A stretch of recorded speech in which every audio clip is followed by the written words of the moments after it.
Hello again.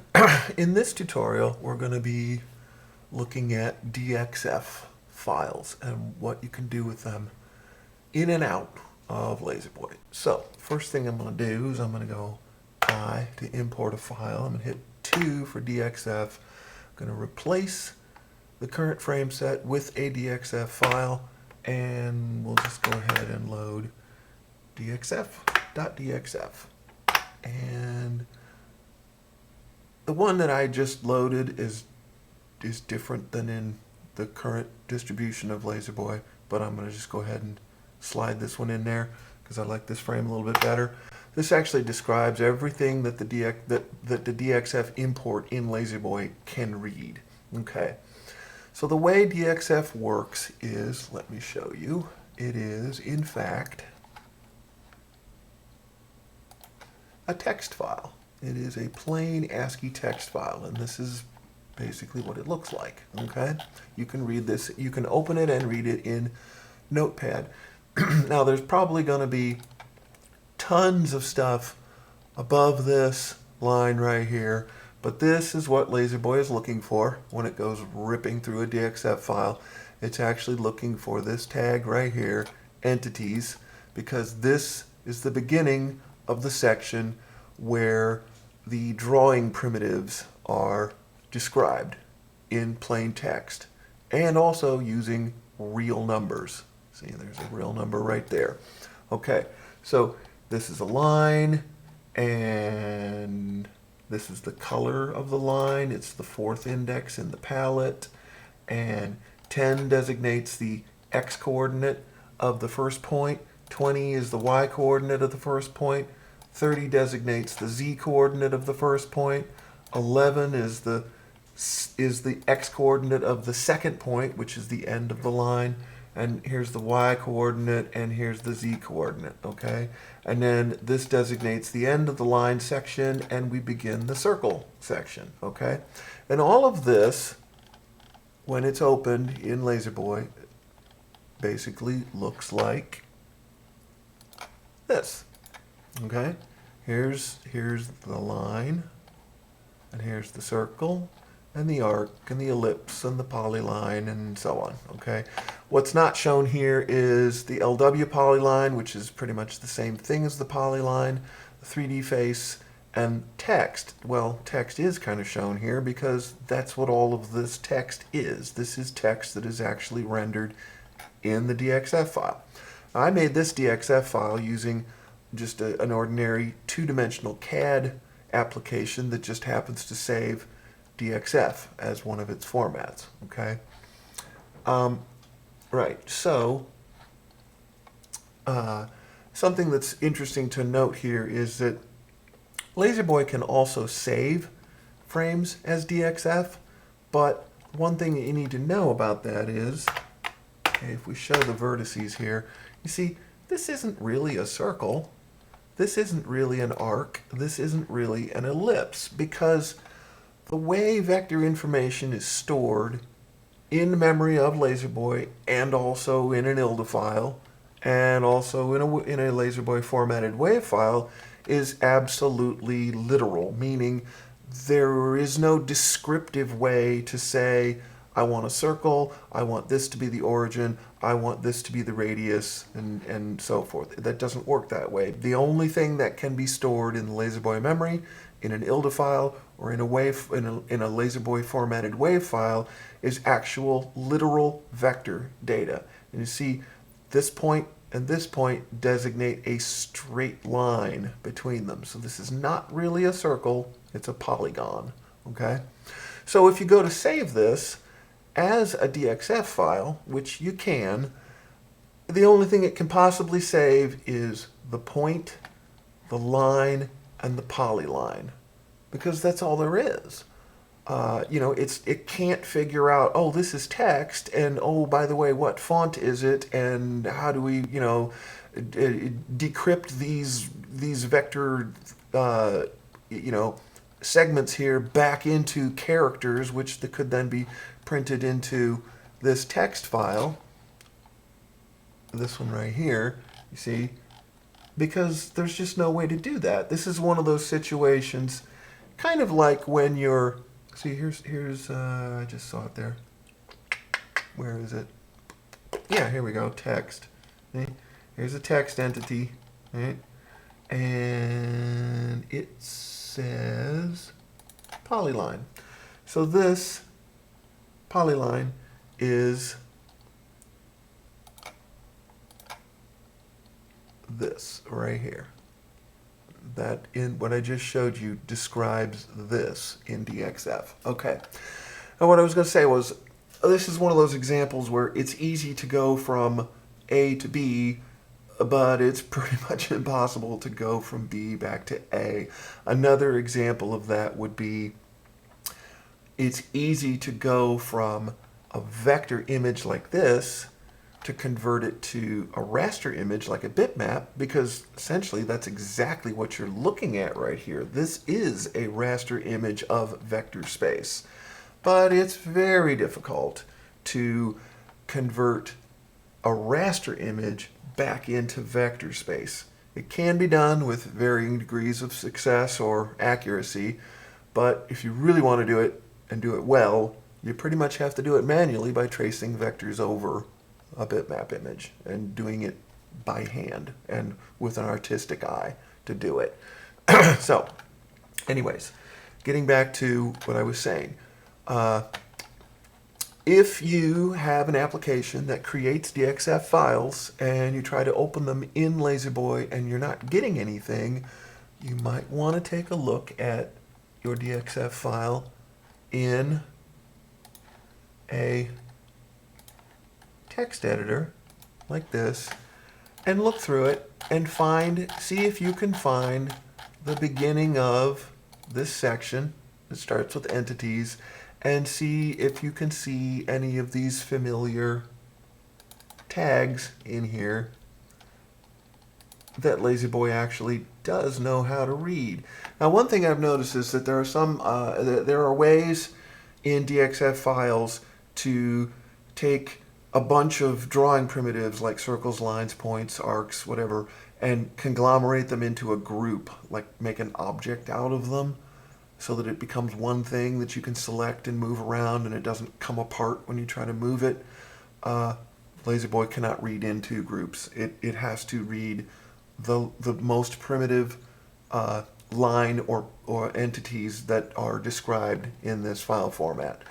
I believe that if you look in your DXF creation tool, you might find that it has the ability to save DXF files in different revisions of the DXF file format, and I'm pretty sure that this is going to be the way revision 12 works. So if you can choose revision 12, well, you might be in good shape. By the way, LaserBoy currently does not read the spline entity, which is kind of a neat thing. Actually, you can just describe a few points in space, and the DXF reader, whatever it might be, can draw this nice, smooth, fancy curve through a minimal number of points. Well, LaserBoy doesn't currently do that, but from what I understand, if you get a DXF file that contains the spline entity, you can import it into a DXF application that knows how to read spline, and you can export it or convert it back to a polyline by choosing to save it as DXF revision 12. Pretty sure that's how it works. You know, let me know if you have issues with that. You know, send me some example information or whatever, and I'll see what I can do with it. But in any event, here we go.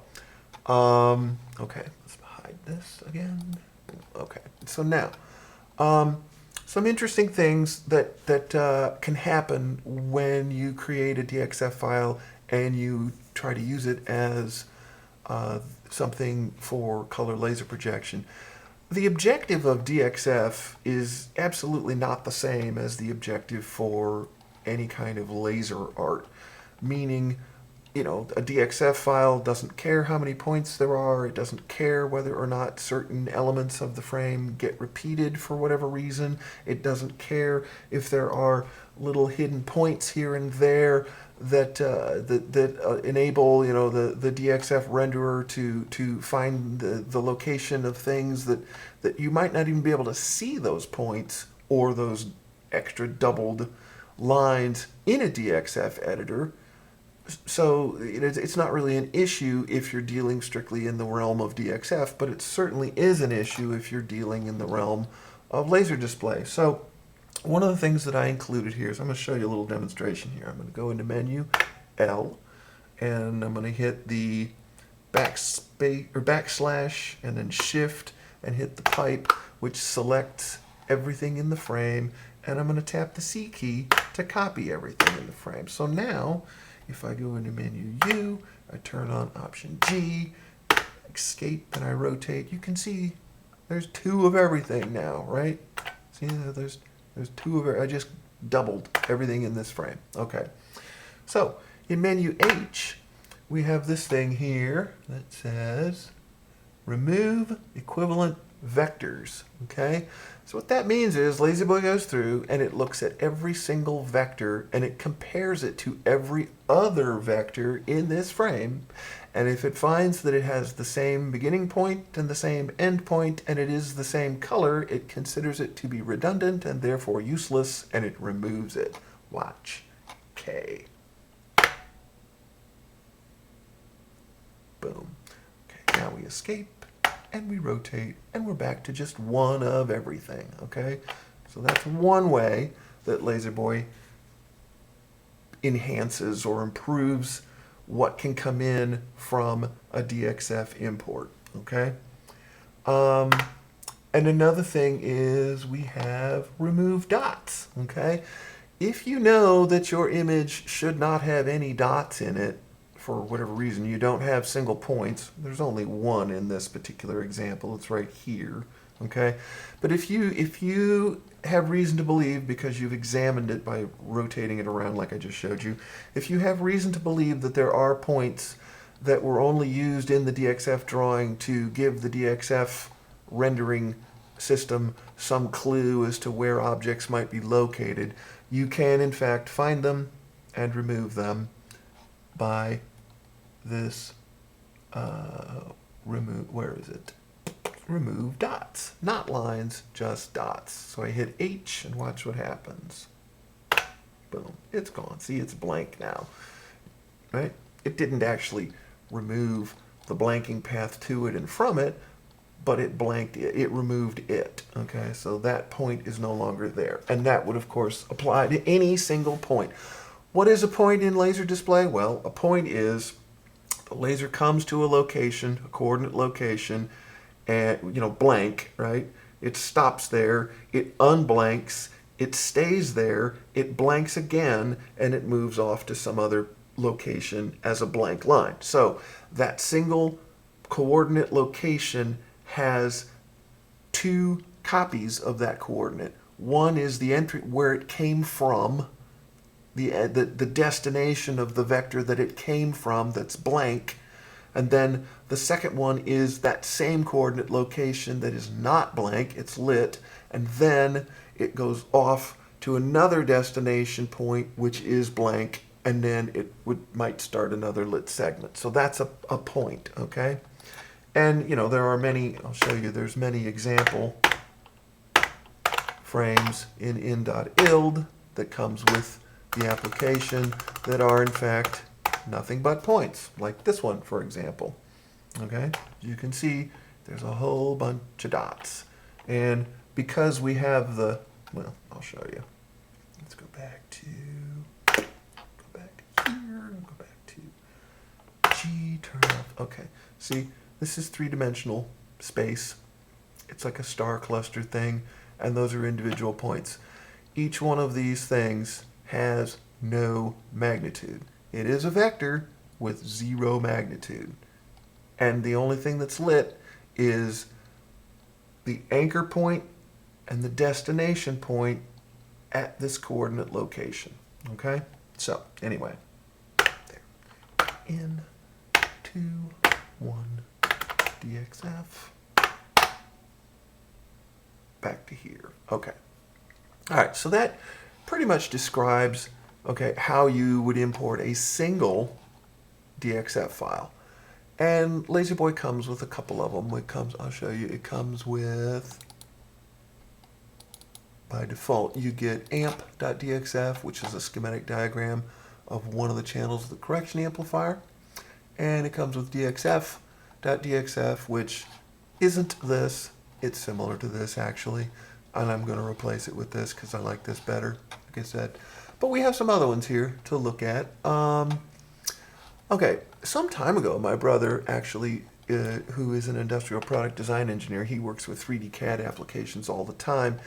He sent me a DXF of a 3D rendering of what's called a stellated dodecahedron, which is kind of a neat three-dimensional shape. And when I got it, I tried to open it. I didn't get anything. So I thought, okay. So I looked into it, and I went in and I looked at the ASCII code that defines it, and I didn't find any of the drawing entities that LaserBoy was currently reading at that point in time, but I did find this thing called the 3D face. So I went to the page on the internet that describes all of the various elements that you might find in a DXF file, and I found the 3D face, and I cobbled together a little bit of code to be able to read the 3D face. So I was able to import his three-dimensional stellated dodecahedron, and I could spin it around in three-dimensional space. It was pretty cool. But then, sometime after that, I had a Zoom conversation with Derek Holzer, the guy who's the Vector Synthesis Facebook group guy. This guy. Anyway, we were talking about DXF as a means of a source of three-dimensional art to import into vector space that he could use with his live streaming stuff that he does with Pure Data and what he's doing. And so he found a kind of like a repository of three-dimensional shapes and stuff on the internet, and he said, here, try one of these. And when I tried to import it, it was in fact described as 3D face, and it was all messed up. It didn't look right. So because he gave me a completely different example than what I had to start with that my brother gave me, I had something else to look at, and I was able to debug it and fix it, and now 3D face actually works the way it should. And an example of that would be in to replace, and with the icosahedron, boom. And so now shrink this down a little bit and spin it around, and you see there's a nice three-dimensional icosahedron, and it is in fact described in DXF as a set of 3D face entities. And the 3D face, in case you're wondering, this polygon right here, this triangle, this polygon, is a face of this polyhedron, okay? And the whole thing is three-dimensional. So each one of these triangles is a 3D face, okay? And that's how it works. All right, so anyway, you get that. So now we've already demonstrated that you can import a single DXF file. If we go into menu X, there are some things that we can look at here that you can set during the optimization process. So when you choose to optimize a frame or a frame set, it will either do or not do these things based upon these settings. One of them is to remove equal vectors, which slows things down because it has to go through the entire frame comparing every vector to every other vector in the frame, which obviously takes time, especially when you have a lot of vectors, right? Another one is conglomerate in the minimize. What that means is, to conglomerate means if you have a bunch of individual vectors that are all in the same area, in the same space, if the ends of them are very, very close or even the same point, they might not actually be bonded together in a polyline. This might be a vector and this might be an entirely separate vector, right? So LaserBoy looks at the coordinate ends of every vector in the whole frame, and it says, wait a minute, these are the same, so let's just get rid of that little blanking thing there and make this now a continuous segment. lit segment, right? So it does that through the whole set, right? And then fracture conglomerate is very slow because it actually deliberately fractures all of the vectors into individual vector lines before it does the conglomerate, okay? And what that can do is, well, basically, in a situation like this, boom, we're just going, okay.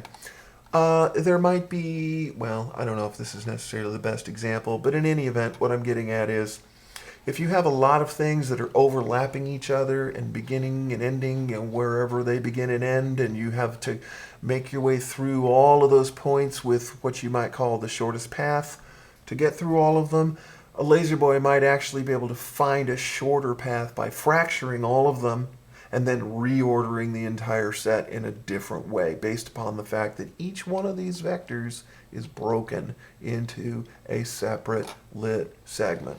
Okay? So it's very time consuming, but it can yield much better results because you get an even shorter path than you might have gotten if you had not fractured those segments. Okay, so these are some of the things that you can look at, and you can experiment with them and see what they do for you when you bring in your own vector art.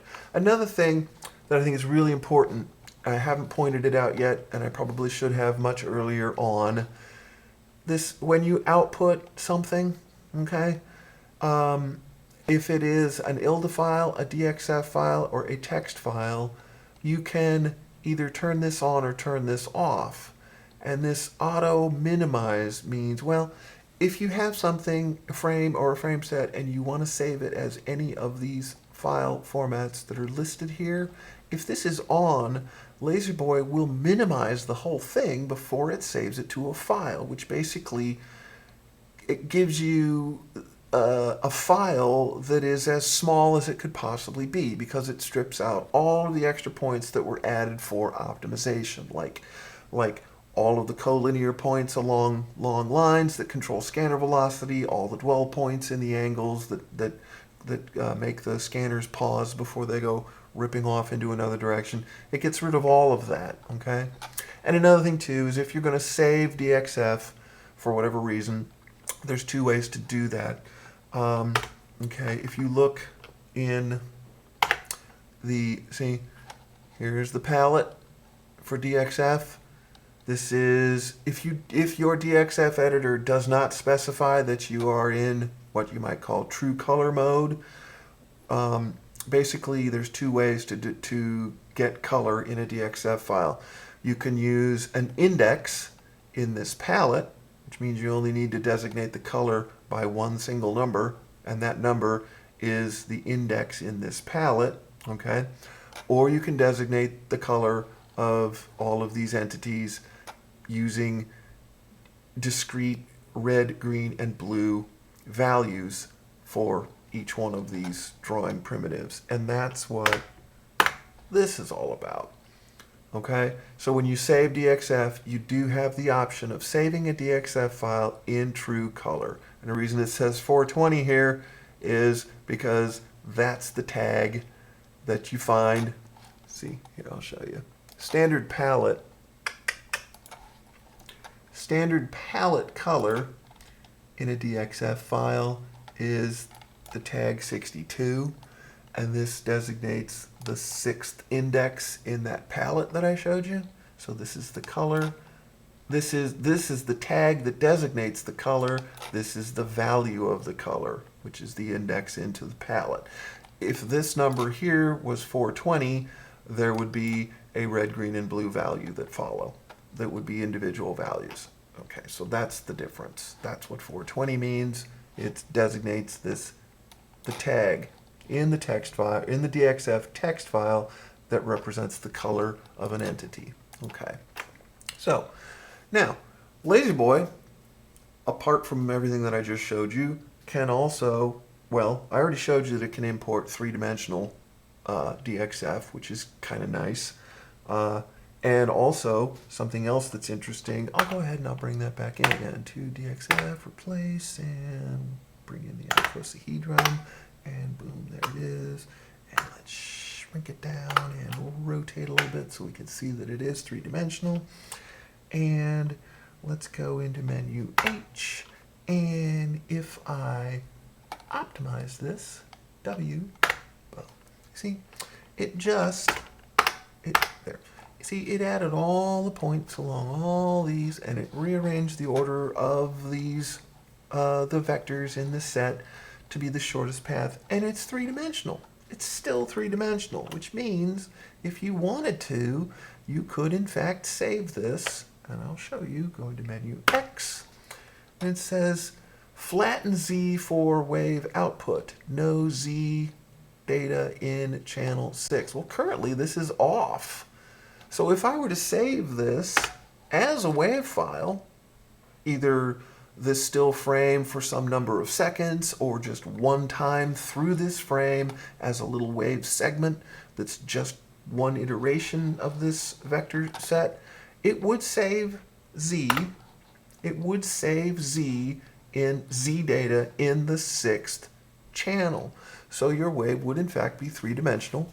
And if you wanted to, you could import that into some sort of application or some sort of framework like Derek Holzer's Pure Data that he wrote.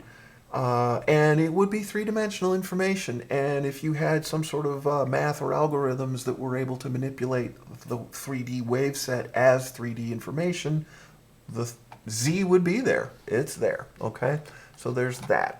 And it is optimized too. So this is time optimized, and all these points along all of these lines would in fact control the velocity of either the scanners or the electron beam or whatever you're working with, right? And it's optimized also in the sense that this is the shortest path to get around this thing, okay? In 3D, right? Now, if I turn this on by hitting the J key, now it's on, then when LaserBoy would go to export either the frame or the entire frame set as wave data, the first thing it would do is it would make a copy of the whole thing. It would flatten all of the Z coordinates by setting them all to 0. Then it would go through the optimization process. Then it would save it as a wave. So that's how that works, okay? Okay, so, all right, let's go here, let's go here. We're back to normal. Now, LaserBoy can also, to import 2 for DXF, we can replace the frame set with a DXF directory. And I happen to have an example that somebody sent me that they were working with, which I think is pretty cool. So we're going to open that. See, chair is this directory, which here's inside the LaserBoy folder. Go into DXF. Here's a folder called chair, and it's full of numbered DXF files. These are individual files. Each one of these is a single image, and they start at 0 and they go to 100, which means there's actually 101 frames in this directory. Okay? So I'm going to open that. And there it is. And look, it's a nice three-dimensional, well, actually, it's a two-dimensional representation of a three-dimensional object that's spinning around in space. The reason that I know it's two-dimensional is because it says so right here. Okay? And there's the 100th index, there's the 0th index. So it opened all of these frames into the LaserBoy frame set space. Okay, so there you go. That's how you deal with DXF in LaserBoy. You can bring it in, put it inside this folder. If it's a single DXF file, it goes here.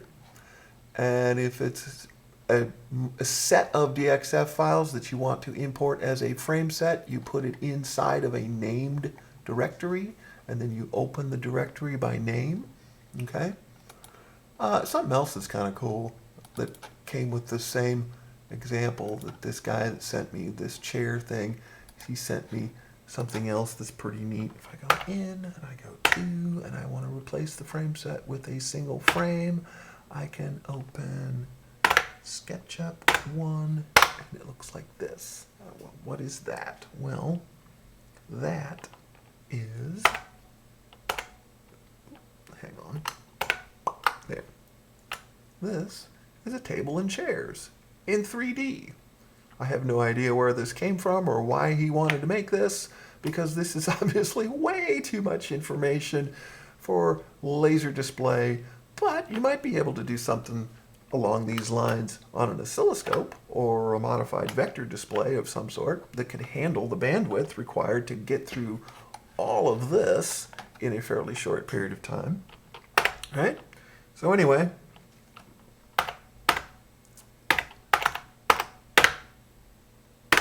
that is a brief tutorial on DXF. And if you have any questions about any of that, please let me know in the YouTube comments, or send me an email, or find me on Facebook or whatever. LaserBoy.org.